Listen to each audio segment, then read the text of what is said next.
What's going on, you guys? Let me talk to you and welcome to YEAHHH Productions. Today we are going to be doing the predictions video for the upcoming premium live event this Saturday, streaming from Lyon, France, and that is going to be Backlash. So Backlash. Let's talk about it for a second.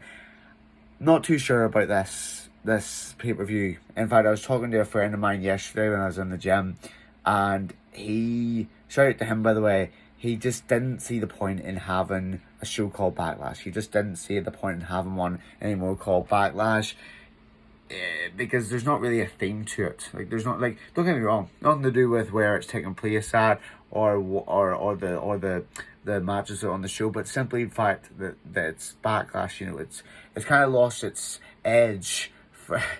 Don't mind the pun. It's kind of lost its edge since like its inception back in like 1999 all the way to now.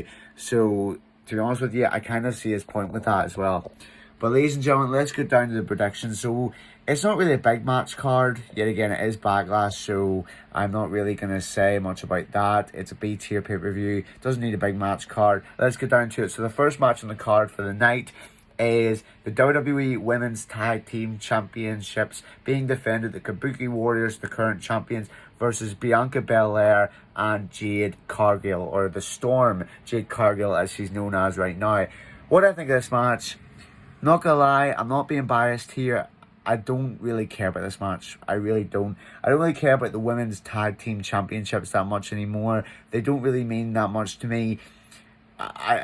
I don't see a lot of people bringing this up these days, but I'm going to be the first one to bring it up. I do believe the championship design needs a big rehaul. I just don't think it's... I just think it's a part of a bygone era, you know, the Vinnie Mac era. I do believe that title design's a part of a bygone era. Let me know now, sorry, if I could speak today, let me know down in the comment section what you guys think of the Women's Tag Team Championships. Do you guys think that they're okay? Do you guys think that they could do with an overhaul, just like the other Tag Team Championships we've got? But enough about the championships themselves. Let's get down to the match. So I don't really think that the Kabuki Warriors need to be champions for much longer. I think they've served their point. I just think Damage Control being on Raw now, I just think they've served the purpose. And I do believe Damage Control is no longer...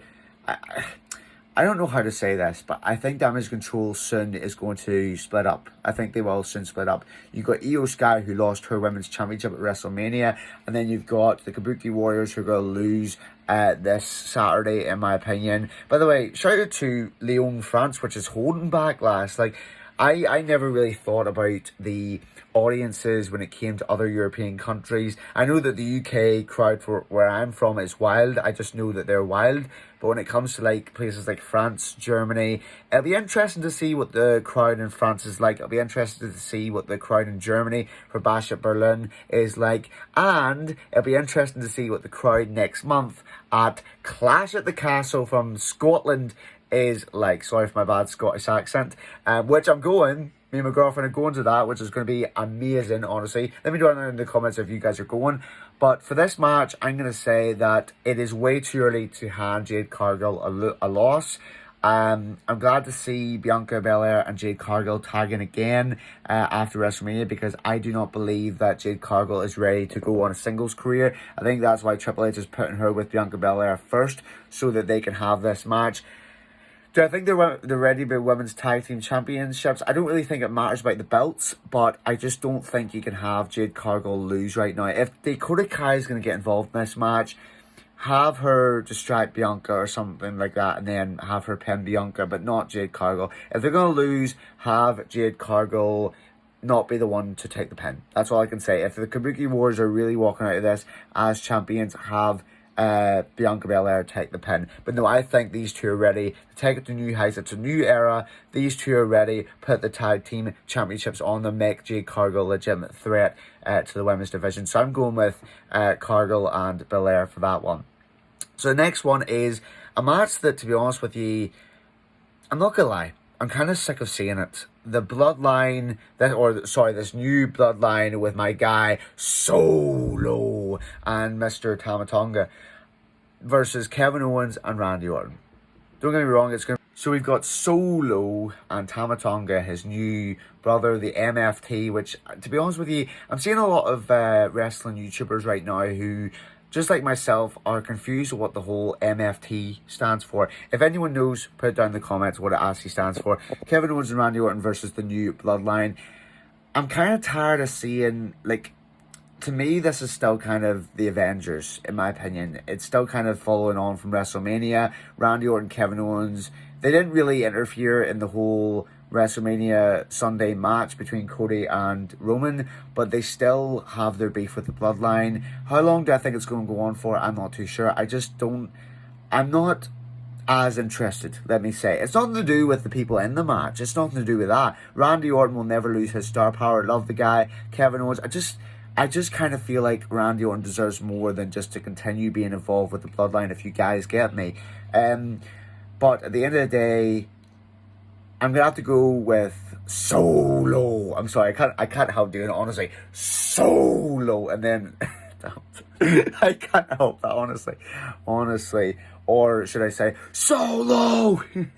But no, I'm going to have to go with Solo Sikoa and Tama Tonga, the New Bloodline, for this, because if they are hyping up this Roman Reigns babyface return in the next few months, as we all think they are, this New Bloodline would need to do the same as the old Bloodline did, which is they need to look strong over a good period of time, so that whenever Roman Reigns comes back, if his first priority is the New Bloodline, he's coming back as a babyface, hopefully, come back as a babyface to take on Solo and Tama Tonga, and, you know, to take back his tribal chiefdom.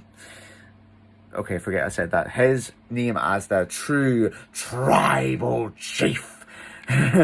Or tribal chief.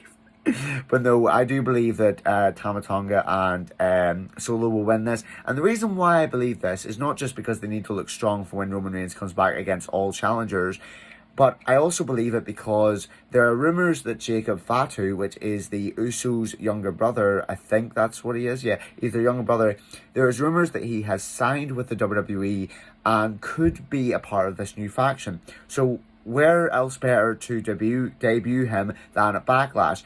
I also seen a couple of wrestling YouTubers who have pointed out the fact that Solo also debuted at an international pay-per-view right here in the UK, when he debuted at Cardiff for Clash at the Castle. So do I believe that this would be the perfect opportunity to make up the trio of the Bloodline, which is Tama Tonga now, Solo Sikoa, and Jacob Fatu? Yes, I do. They need to be strong, they need to be dominant for whenever Roman Reigns comes back to take back what's his, which is being the tribal chief. My tribal chief.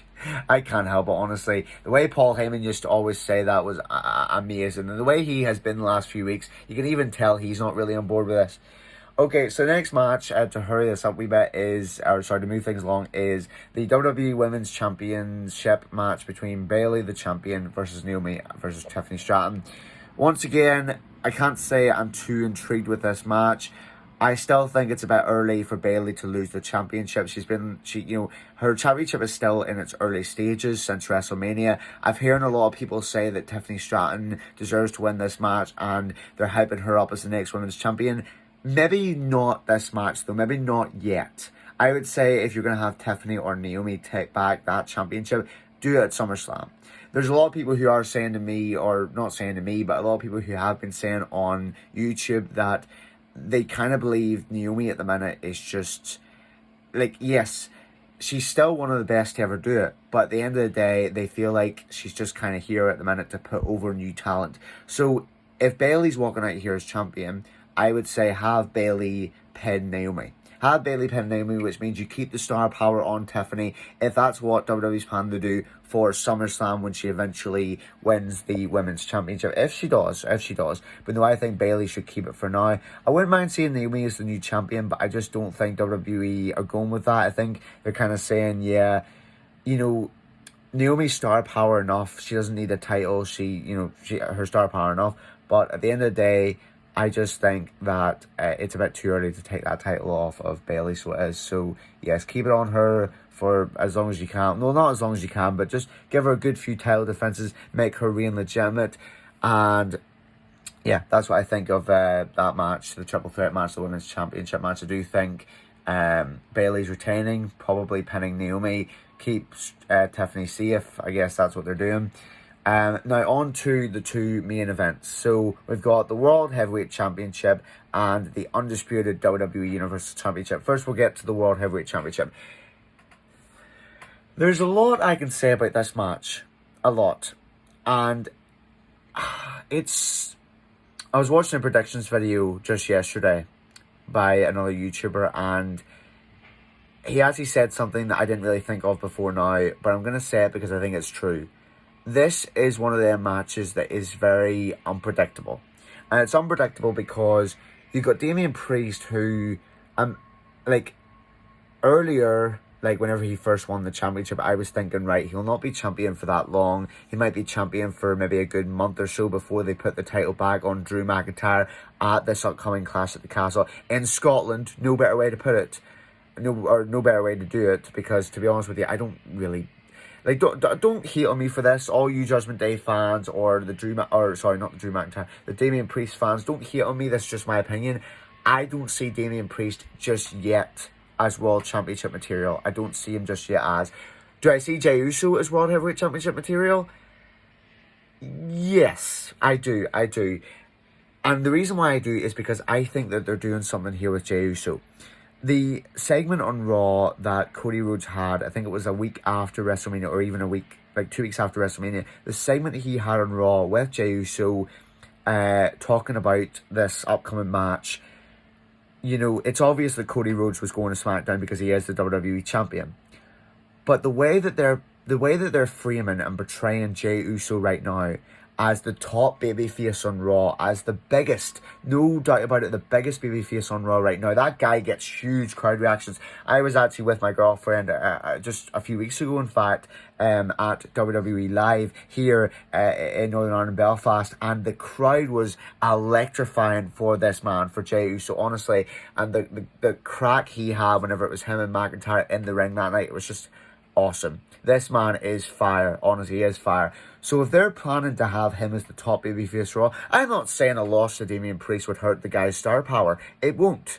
Jey Uso will not become, his star power won't die overnight if he loses to Damian Priest. If WWE wants to go with Damian Priest and have his title reign, lengthy to legitimize it, then fair enough. They can prove me wrong. Maybe he is World Heavyweight Championship material after all. Maybe it's still in the early stages of his championship reign. But I still believe that Jey Uso, it's a very unpredictable match. I'm going to have to go with Jey Uso on this one. And the reason why is because it's in Backlash. It's in Lyon, France. You never know what the crowd can be like. But really, it's not about that. It's about the fact that Jey Uso is being positioned right now by Cody Rhodes, by the higher-ups, by everyone in the WWE right now as the top babyface, the main babyface on Raw right now. And in my mind, you got Seth Rollins, who's still out, Drew McIntyre, who's in a feud with CM Punk. You got Sami Zayn, who's the Intercontinental Champion. You got Cody Rhodes, who's on SmackDown now. This guy is the top babyface on Raw. He is the top guy. Raw is... yeet. Raw is yeet. And speaking of yeet, I'll let you know a little announcement at the end of the video. But yeah, so I'm going with Jey Uso for this. I could be wrong though. I could be wrong. They could go with Damian Priest beating Jey Uso here and then taking the World Championship into Clash next month, which would make sense though, because then you'd have Drew McIntyre beat the heel of Damian Priest to win the World Championship in front of his actual hometown crowd, his home country crowd. That's the way they could do it. So they could either have, because the thing is, if Drew McIntyre is the next challenger to the World Heavyweight Championship and they have Jey Uso win this one, it's going to be a bit awkward not screaming for Uso at Clash if he defends against Drew McIntyre. It's going to be really awkward. I honestly do believe it will be. But if they have Damian Priest win this one, that means that if that match between McIntyre and Priest happens at Clash, it's going to make sense. It's going to make sense. He's the heel. McIntyre's in front of his home country crowd. He's in front of the whole UK, just like he was in 2022. And then they stick the belt back on McIntyre and have him lead Raw into the new era, into SummerSlam. So It's hard. I know I said just a couple of minutes ago it's going to be Jey Uso. I'm going to have to go with Damian Priest on this one. It just seems right. It just seems to make sense. As much as I love my guy Us, yeet. Well, that was not the right as much as I love the guy, Jey Uso, as much as I love him, you know, I just don't see him win the championship this Saturday. I think it's too good to be true. That's all I can say. Okay, to close out this video, because it's been already too long, I'm talking too much. The Undisputed Championship between Cody Rhodes and challenger AJ Styles. Oh, my poor guy AJ Styles. He's losing this one. He's obviously losing this one. AJ Styles, I haven't told anyone this yet, but I'm just going to say it right now in front of you all. I don't see AJ Styles anymore as a championship material guy in the WWE. I don't see him anymore. Maybe the United States Championship, maybe the Intercontinental Championship, maybe, and maybe even the World Heavyweight Championship. But I don't see them giving him the WWE Championship anytime soon. Again, anytime soon. I don't believe we'll see that, because in my opinion, AJ Styles is coming to that time in his life. He had his years. 2016 was the year of AJ Styles, no doubt about it. He wrecked everyone. He became the WWE champion. He destroyed John Cena at SummerSlam and at No Mercy that year. He did that. 2018 was also his year when he became champion again. I just don't think that WWE is or should prioritize AJ Styles anymore, at least not at the minute. The star power's there. AJ Styles is the phenomenal one. You know, he is everything he says he is. He's phenomenal in that ring. He is one of the best to ever do it in the WWE. He will definitely go down the Hall of Fame. In my opinion, he will. I just do not believe that they're going to take Cody Rhodes' title off him this early. Although, knowing that Cody Rhodes may be injured from that match against Carmelo Hayes this past Friday, could that lend maybe a hand in his defeat in this match? No, I don't see it. I really don't see it. I don't see, with Cody being the poster boy for Backlash, and with Cody being basically the face of the company for this new era, the Paul Levesque era, I do not believe they're just going to take the title off him that quickly. You've got feuds that can come down the line, such as Cody versus The Rock, which we're definitely going to see down the line, probably at SummerSlam. You're going to have Cody versus Randy Orton, which is going to happen at some point. Cody versus maybe a returning Roman Reigns, or even a returning Seth Rollins. That's my predictions for that. So, unfortunately, sorry to say it, AJ Styles fans, AJ Styles is merely just a stepping stone at the minute. He's just a stepping stone to give Cody an opponent for Backlash. I don't see him as anymore. I really don't. I do not think AJ Styles needs this win. I do not think he needs a championship. AJ Styles has got enough star power to last him a year or two more. And maybe even more to come in the future. Like, he does not need to be WWE champion to be phenomenal. He does not need that. He is already phenomenal. Maybe not his entrance theme, but he's already phenomenal. But yes, guys, that is the end of the predictions video. I believe Cody Rhodes will retain the championship and walk out as still the WWE champion. I believe they've got a lot more to give this guy, a lot more feuds to give him, a lot more we can get out of this story with Cody. It's going to be awesome. It's going to be awesome. Now, with that announcement earlier, the whole yeet hint I gave you, very soon, I'm going to be doing another unboxing video. Now, you guys are probably thinking, like, Ian, you haven't done one of those in ages on this channel. I know I haven't. That is why in the next week or so, I am going to be unboxing for you the Jey Uso t-shirt and sunglasses. So I am. So yeah, so honestly, tune into that video when it comes out. I can't wait to see how this stuff fits. I can't wait to see what it looks like. Honestly, I don't know if his is the best merch seller at the minute, but honestly, for me, I cannot wait for it to come out. So yeah, tune into that. It's going to be awesome. Probably in the next week or so, I'll post that video. Thank you all so much for watching. God bless, and I'll see you all later. Yeah.